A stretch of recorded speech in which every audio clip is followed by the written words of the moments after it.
Community and aid organizations now allowed to lower food to illegal miners still underground in Stilfontein in the northwest. The last time food was sent down there was on the 24th of December, Christmas Eve. Newzroom Afrika's Ziniko Mhlaba is there with the latest. Ziniko, renewed efforts now to send supplies and humanitarian supplies down to the illegal miners. What's happening where you are? That's right, Iman. Actually, they started earlier on by rebuilding those anchors which are surrounding the hole itself. So this is what is happening right now. As you can see there, that the gentleman wearing a brown hat with a navy top there is currently, operating the rope, which is currently, lowering food to the illegal miners underground. So a huge bag has been lowered down, and these gentlemen who are pulling these ropes are trying to manage the pace in which that food is lowered in. But we still have some food items just on the surface, which will be lowered down on the second batch. So, as I said earlier on, they started by rebuilding those anchors, which is responsible for ensuring that the ropes are intact. And of course, currently we see the community leaders themselves, coming through to ensure that there is some food items which is being lowered today after a very long time, almost 2 weeks, as you said, that the last batch of food was deployed to the underground on the 24th on Christmas Eve. But I'm joined by one of the community leaders and activists, Mr. Mzogisi Jam, to give us more clarity in terms of how did we get to where we are. Mr. Jam, it's been almost 2 weeks, but today we are seeing some movement, positive from your side. Talk to us about how did we get here? No, thank you so much. We've been really working tirelessly in trying to make sure that firstly we restore or rebuild the structure that was destroyed by the people who were coming from the province. So we managed to build the structure yesterday. We tested it yesterday just to check as to is it going to work, and it's working. In the morning we came to put the rope so that we are able to take some food items down. Currently we're busy taking water and some smaller food items that we are having. We're happy with the fact that as hostile as the police are at the moment, at least they allowed us to rebuild the structure.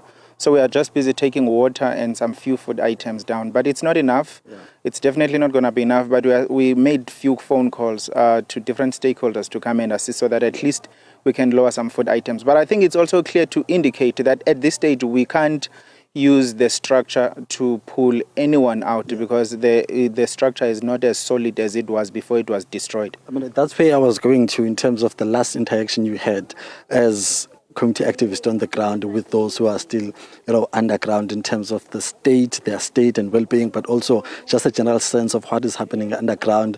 And have you had any interaction with them so far since the 24th? Since the 24th, no, there has not been. We have not been able to communicate with them. But fortunately today, we are expecting to get a letter from them as a response, because we wrote to them also to say, because of the structure that is not reliable, we are requesting that they don't tie up any human being down there. We will only use the rope to lower the food items. We are expecting them to respond on the letter like they normally do, which would be explaining to us then the situation underground. Then we will take it from there. I mean, I'm asking because it's almost been 2 weeks. Maybe they've been waiting for a communication from the surface for the past 2 weeks. Maybe, don't you think at some point they've had to move away from where they usually receive these interactions? And should they not respond or send any reactive communication to you? What would be the next step in terms of lowering the food that you are currently lowering? Fortunately, yesterday when we tried to check as to whether they are still alive or not, there was a response. As we made a sound on top of the shaft, they responded. And secondly, taking from the ones who resurfaced from shaft number 10 yesterday, we got an information that more than 30 is dead already.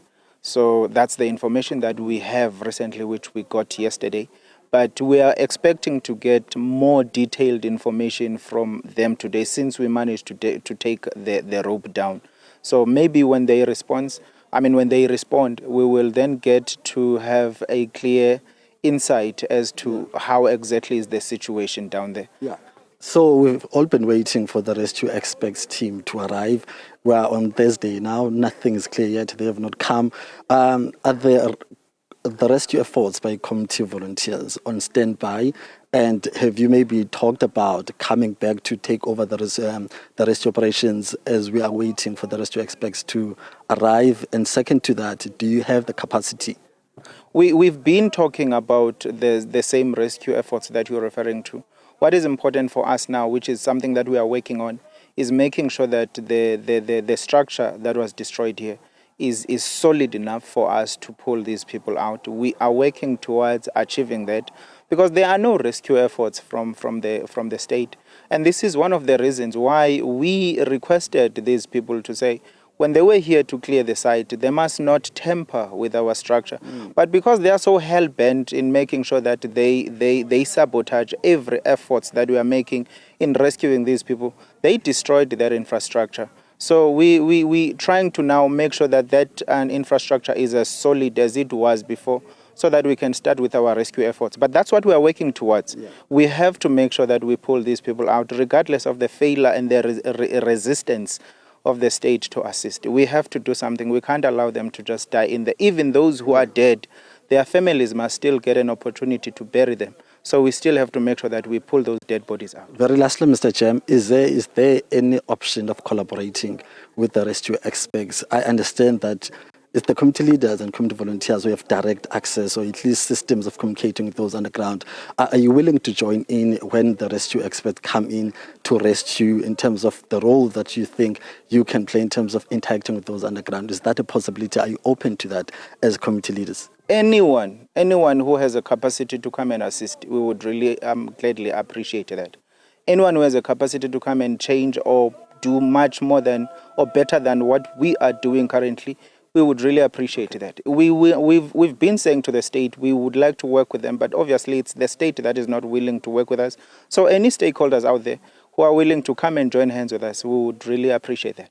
Mr. Cham, thank you very much, sir, for your time. Thank you so much. Thank you. Thank you, Iman. That's Mr. Mzukisi Jem, who speaks for Sanko here in the Northwest Province. As I was talking to Mr. Jem, there is some communication that is currently being attempted by one of the community leaders who is standing just over the hole, trying to make some sounds, directing that communication to the underground community there where the illegal miners currently at. As you say, as we heard from Mr. Jem, that they are open to any assistance or to collaborate with anyone who is willing to come through with a better capacity or with more resources, which might add into the capacity as far as rescue experts are concerned. So the Luangaro food continues. Iman, it's back to you for now.